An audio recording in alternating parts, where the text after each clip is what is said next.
Hey, so today is the day that we're putting the Killer Bee in the SA. And I really wanted to do a send-off with the 12A, just like burnouts and stuff like that. But I don't know, maybe I could with the rear end. No, it's an open diff, you can't really do shit. Just one wheel pills, and that's not fun. I do have this LSD rear end from a GSL, but I'm not gonna swap that in today because we don't exactly have a lot of time. So I'll do something at least. Also doing this just to show that we are pulling a 100% working 12A. Oh, 5-speed RX-8 shifter. Haven't started this in a couple days, but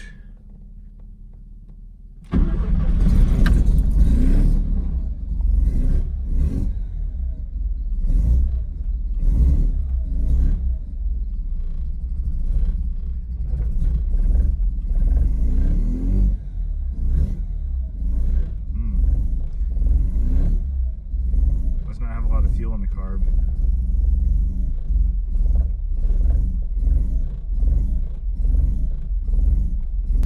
Okay, now it's fine.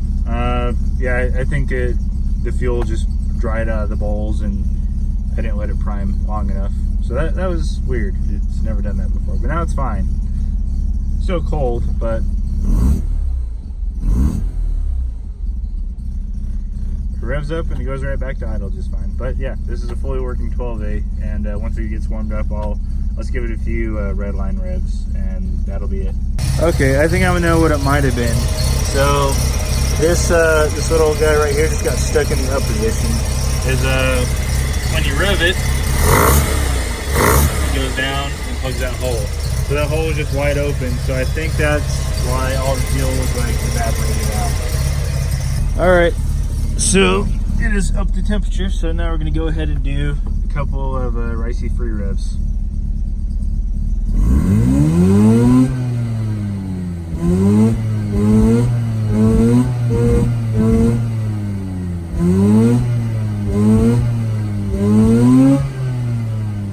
I actually went to 8,000.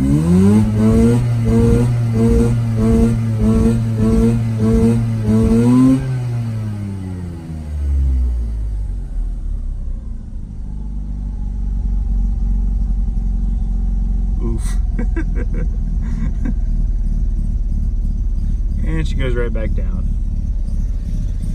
Jesus, that's a lot of smoke.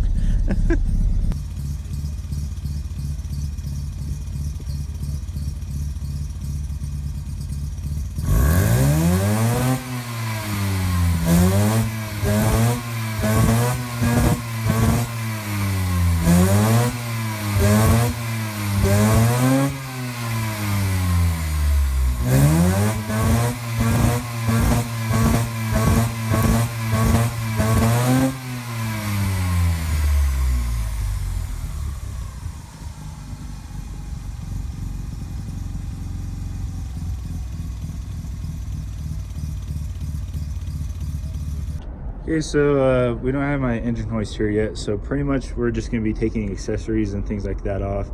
Intake, exhaust, and distributor, yeah, dizzy, all accessories, all that shit. So yeah, we can go ahead and get to that.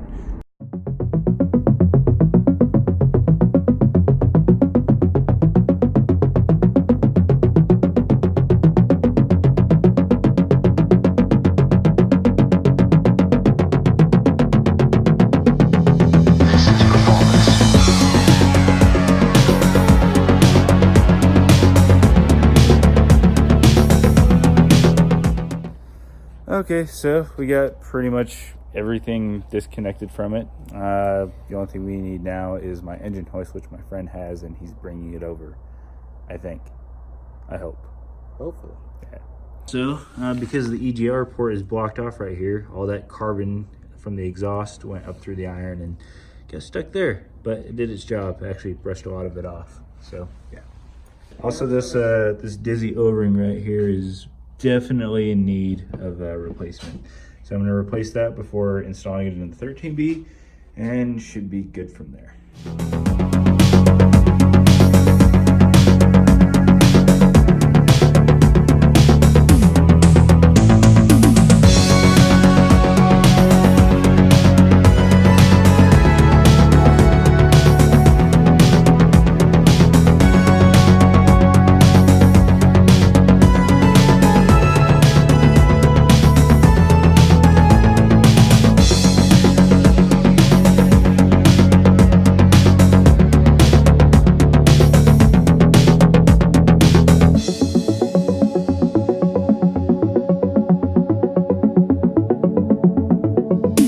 Okay,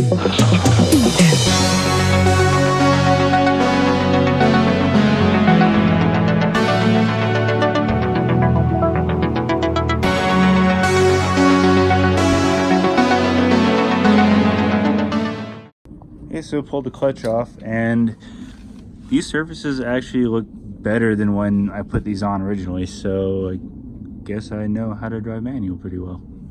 Yeah. Clutch looks decent. I mean, I have no idea how many miles are on it when I put on it, or put it in, but that looks fairly decent. This looks very decent, and for those of you that have been subscribed for a while and saw me install this engine, when I first installed it, while the car was running, I couldn't get it into gear. And the reason why it was doing that is because the pressure plate was wrong. The clutch stayed engaged 100% of the time, so I couldn't get it into gear while running. So I had to drop the trans and then swap this old pressure plate back in. So that's just one concern I had with this new XD clutch kit. I just had to take measurements of the spacing with the clutch or the pressure plate on without bolts holding it down. So that looks about right. So I should be good to put this in, or fully install this in. This engine will be ready to drop in.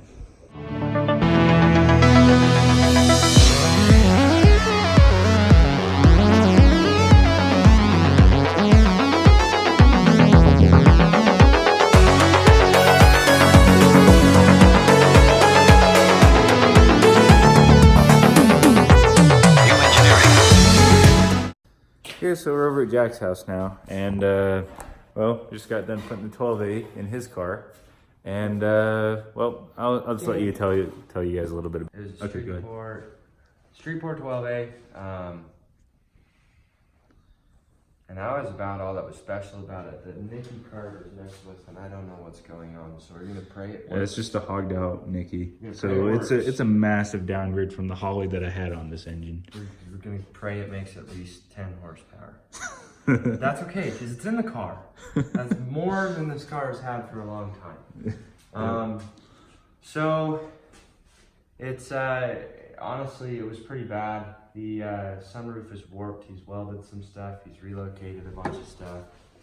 So the sunroof is warped. He had stupid non-matching seat covers on here. Hold it. We welded these things in here so you could screw the sunroof down so it wouldn't leak, but it still leaks. Yep. We put a bunch of stupid stickers on the side. I sort of cleaned those up, and then I just got lazy. This is where the old antenna was supposed to go. He put, I have a picture of the taillights I'll send you. Okay. But he had taillights that had these covers, these little like rings that were trying to mimic like a Series 5 SC, but they were just not. They were little LED rings and they didn't work. And the covers were bad. And he hot glued the covers to the taillights. So I spent about 2 hours cutting my hands open with a screwdriver, pushing the hot glue out of these cracks. And even then, I didn't get all of it. Yeah. They're sharp as crap. I just poked my finger on one. And like the paint job is, well, it's pretty shitty. It's just a rally can job, but it looks way better than this car has in a very long time. Yeah, it's also you can still see some stickers. Yeah, that's a made in Japan. It had a really crappy wrap on here. It has really dumb headlights. That's okay. If that's the worst this car has, I'll live with it. I got this car, most important part, for legal reasons, $1. But if anyone asks, it was free. Legal reasons, it's $1. So yeah, that's why this is the dollar store RX-7. And the motor is free for now. At the time being. Well, I mean, you're buying it from me, like you traded me the S5 rotors and stuff towards it. Yeah. Whatever. So sort of free at the moment. It's on credit. Nate's my Snap-on dealer. But yeah, no, there's a lot of things that I've gone through trying to fix. A lot of things I rewired. Some crazier things that I've found on the distributor right here. Oh shit! Yeah, watch out. On the distributor right here. This is an actual hot wire. I don't know what it goes to. I don't know what it's for, but anytime it touches the block or any ground wire, it sparks a ton. So it's a hot wire, and I don't know where it's supposed to go. Another thing is the fan in this. Oh, and this is a different type of Dizzy than mine because it has the igniters on the Dizzy itself instead of over here. So we got to get rid of these two. The fan for like the air conditioning or whatever. I had air conditioning at one point. It doesn't anymore. But the fan for it, the fuse was a penny.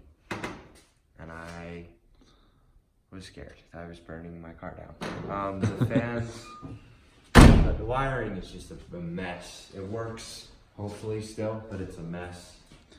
I mean, it worked at one point as is, so I mean, it should work again. Still work again. I got the fans figured out. There's a fan switch in there for them. The fuel pump sounds it's really loud. I don't know if it's on its way out or if it's just loud in general. I've never driven this car. I have ridden in it when I had the old car. You've never driven a first gen at all, have you? I've never driven a first gen, but he hasn't even ridden in my car yet. I've owned one for 6 months, but I've never driven a first gen. Yeah. But the fact that I've picked this up for free and for a minimal amount of money and a lot of time, I've put it back together semi-decently. Like it's at least worthy of like a few car meets and maybe a cruise every once in a while. That's good enough for me. It's a cheap car. It's a rotary. That's the important part, and it's fun to hoot around it. It's a 12A, so it can take it. And there will be plans for this, but I may just wait and buy a better platform FB, because there's some work. Yep. But anyway, I just kind of wanted to give some detail and some background of why the half-ass Killer Bee exists. So that's all that this was for. Okay, so I'm a total and complete moron, which should be pretty apparent at this point. But yeah, I mistook torque specs for different bolts that were much higher than the bolts on the for the clutch. So I'll just show you my resolution for it and why I did it. Okay, so these bolts right here are what is securing the flywheel to the counterweight, and those are torqued down to 40 foot-pounds each. That is the correct torque spec for those bolts, but for these bolts, they are 17 to 20, or like a max of 20 foot-pounds. Well, my dumbass was mistaking the torque spec for these bolts for these ones. Now, there's a very big problem with that, and mostly because this is an aluminum flywheel. It's not cast iron like the stock flywheel over there. Well, that's from the Series 4 engine, but yeah, so 4 out of 6 of them, I was able to get pretty much torqued to 40 foot-pounds. One of them I stripped out, and the other one over here, I broke a bolt off into it. So what I had to do for this one is I had to drill out the threads, and I was just gonna put a bolt and a nut through it or whatever, and then do the same for this after I got the bolt out. But I decided to just drill out the threads of all of them, and I'm just gonna do nuts and bolts, all the exact same ones, so it's all the same weight, so better weight distribution or whatever, better for balance and all that shit. But anyway, I feel stupid because of that, because I am stupid, but what the fuck ever. It's a workaround, and I'm just gonna have to deal with it that way. But once I get a Racing Bee Turbo 2 / RX-8 lightweight flywheel, and in order to install my RX-8 trans, the 6-speed that came out of my R3, I'm definitely not going to make that mistake with that one, because that's a pretty pricey flywheel. This one I technically got for free. Actually, I did get it for free. Oh well, no real harm done. But that's just something that I wanted to add in here. And yeah, I got a 13-hour workday tomorrow, so I'm not gonna be able to do anything tomorrow. But Christmas Eve day, I should be able to get that taken care of, and maybe get this motor in the car, because that's really the only thing holding this up now. Oh, and one thing that was gonna hold me up, but shouldn't now, because it's kind of fixed, should be fixed. I hope it is. Okay, so if you look at these housings, let's see, this one doesn't have a hole going through it at all. It's just smooth and solid the whole way through. But this one, there's a hole there. And well, there's a hole that goes straight through down here. That is for an EGR port system. And this is actually a rear housing, even though it's marked with an F for specs. But yeah, this is supposed to go on the rear, and through the stock system is supposed to go through an EGR thing. There's an EGR port up here, and I don't know how the whole system works because I don't mess with stock stuff like that. I don't like any of it. So I had to block it off somehow, and the way I did that is with a 3/8 MPT brass fitting. It's the only thing I can get locally on a Sunday, and I was planning to install this engine today, but that didn't happen. But I couldn't even get a tap for it, so I literally just stuck it in there and started threading it in, and it got tight, and well, I stripped the shit out of it. So I'm really hoping this works. If not, then I'll have to get a I'll go get 3 more fittings, but still, because I have to plug housings on those, or the ports on those housings or whatever, because they have them too. But they have sleeves in them. This one didn't have sleeves, it was just like that already. But, you know, this is a half-ass engine build, so I don't care. I know it's not proper. I really don't care. If it works, it works. I'm just gonna roll with it. Okay, back at the house, and just getting ready to drop the not 12A. Why am I saying 12A? The Killer Bee in, and well, got the bell housing as clean as I can get it with 2 cans of brake clean, and yeah, I think the 12A had a rear main seal leak or something, because it wasn't as dirty as it was before. But everything that's kind of clean, you know, I did all that. It was completely black before. But also, I'm dropping this 13B in fully assembled, or for the most part, fully assembled, minus the intake over there. And I think that'll just be the easiest way. But yeah, I did take the bumper off just so we can get it in from the front. And we're gonna go ahead and do that now, so I'm gonna timeline.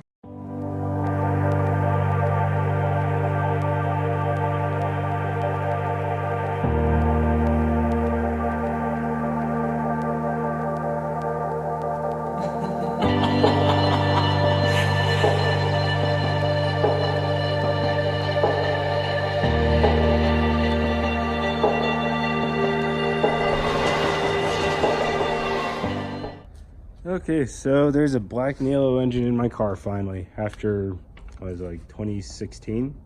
So like 3 and something years. But yeah, it's in now. Let's see, I was getting really worried about the trans not lining up with the engine. I was starting to think that the splines weren't right for you know, the clutch and the input shaft, but we got it in. It just took a lot more doing than I was expecting, but it's in there, it's mounted. Yeah, might need to look at different engine mounts though, because that's all touching right there. But it's in, that's the important thing. So now I can move on, bolt everything up, finishing tighten up the trans bolts, and of course the front mount bolts and stuff like that. So we're just gonna keep continuing, and you know, maybe get this ready for a first start. Okay, so exhaust is all good to go, and now we're just doing intake stuff. So I don't know where all my old intake bolts went, but I'm just gonna use the I think these are for the rear stationary gear or the front stationary gear, I don't remember, but these are stack gear bolts and they fit perfectly, so I'm gonna use them. Let's see, what else was I gonna do? Ah, fuck it, I'll just do this now.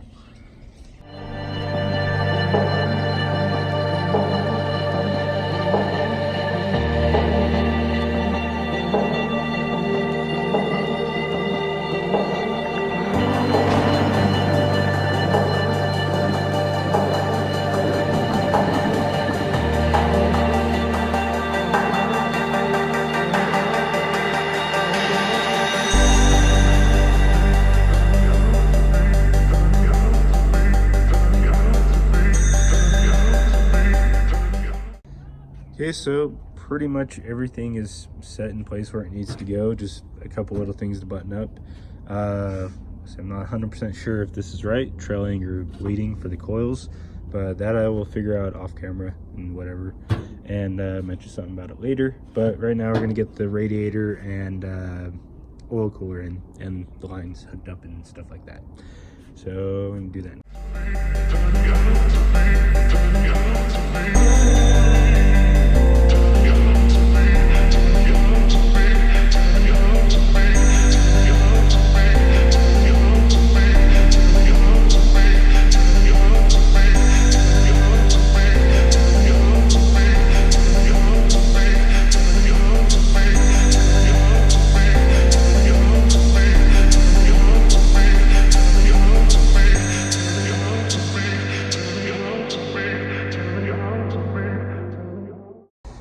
All right, so this is the point we're at. Everything is pretty much connected where it needs to go. Still got a couple wiring things to button up, like the aftermarket water temperature sensor. But it's filled with oil and coolant, except for we need to burp the coolant as it's running and also fill the oil as it's running, because there's no oil in the oil cooler itself. But everything is pretty much assembled and ready to go.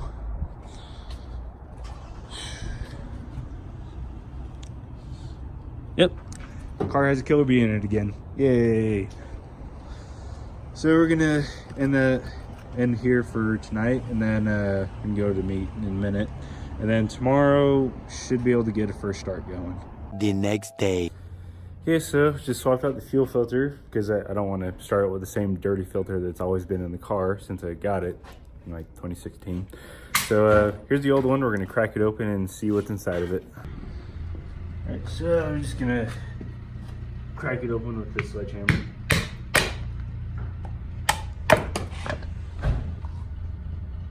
That is pretty nasty, huh? I mean, it has shit on it, but like, it's not as bad as some other ones I've seen, where it's like mounds of dirt inside of it. This actually doesn't look as bad as I thought it would be. Okay, well, yeah, built up a little bit too much hype there. All right, you're good. Okay, so just getting ready to time it and also burp the system as well. But have it set at top dead center, and you should be seeing a picture of updated Racing Meat pulley, but this is the old school one that doesn't really say anything on it. Anyway, the second to last on the top timing mark is top dead center. This is 10 degrees above, 10 degrees below, 20 degrees below. And let's see, arrow pointing towards the Mazda logo, about, yeah, right at the Mazda logo. So now go put the cap on, and then get my timing light, and should be able to do a first start. Okay, so getting ready for the first start, and well, I think I got everything set the way I need it to be. So I'm gonna go ahead and prime it.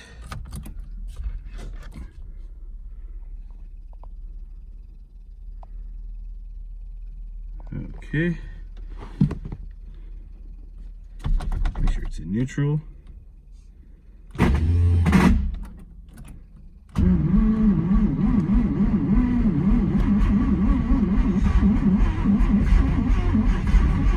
Firing.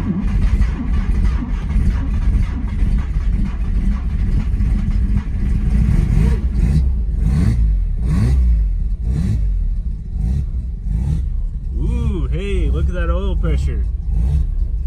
Hey, I hit my target for oil pressure. It's at like 90. Ooh, look at all that smoke. Okay, it's actually idling nicely.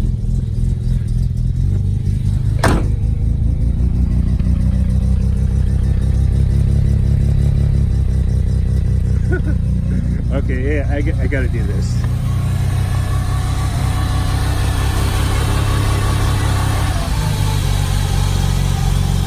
All right, now I gotta time it. So I'm gonna time lapse this.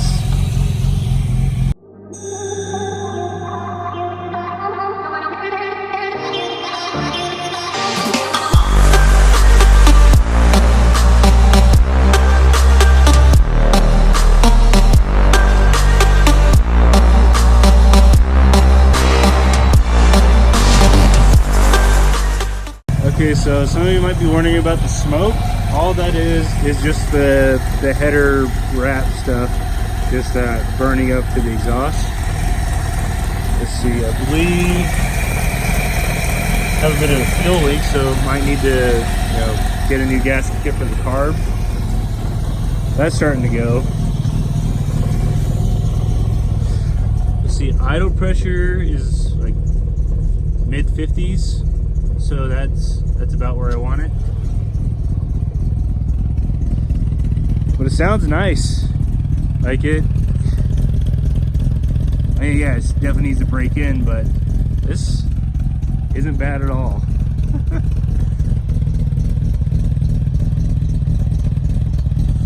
But we're gonna need to let it idle for quite a bit because it is initial, break-in startup. It's also idling at right above 1,000. For some reason, I can't get the timing light to start working with the trailing wire, so I don't know what's going on there. But I got it set right at top dead center, according to which is where Racing Beat recommends for this type of engine. At least with this intake setup. I'll post up the chart for that covers all rotary pretty much on the chart. Yeah, it's running. It works. Let's see, one other thing is that this oil filter pedestal is leaking, so I am going to have to swap that out for a different one. And other than that, this is a success. Well, as far as I can see anyway. Okay, so everything looks great. I mean, I don't have my AFR gauge hooked up completely yet. I still need to have the bung welded into the exhaust. But yeah, it seems like all the bearing grease holding in the side sills are completely burned off because there's literally no smoke. But what I wanted to do is try turning it off and back on again just to see how, I guess, somewhat braking compression is. So I'm gonna go ahead and turn it off, turn it on. Bad starter.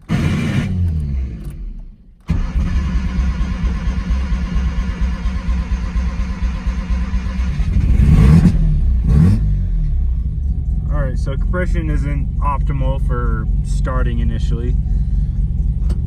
So it does need to build compression still, but it does start.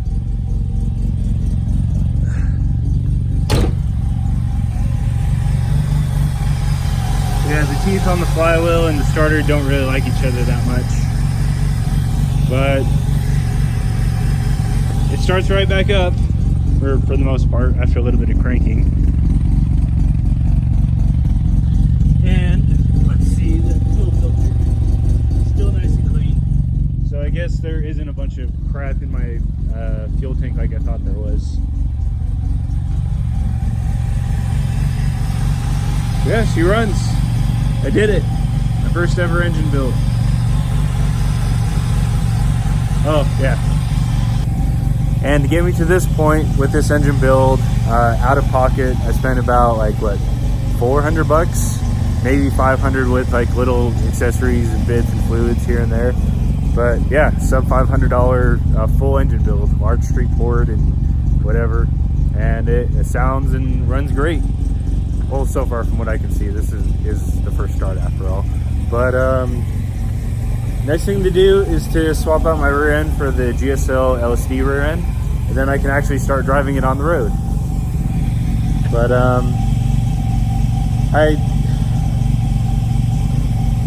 I think we're good for right now. I'll just end this video here. So if you like this video at all, if you found any of it helpful or whatever, go ahead and leave a comment, like, subscribe, and whatever, and I'll see you in the next one. See ya.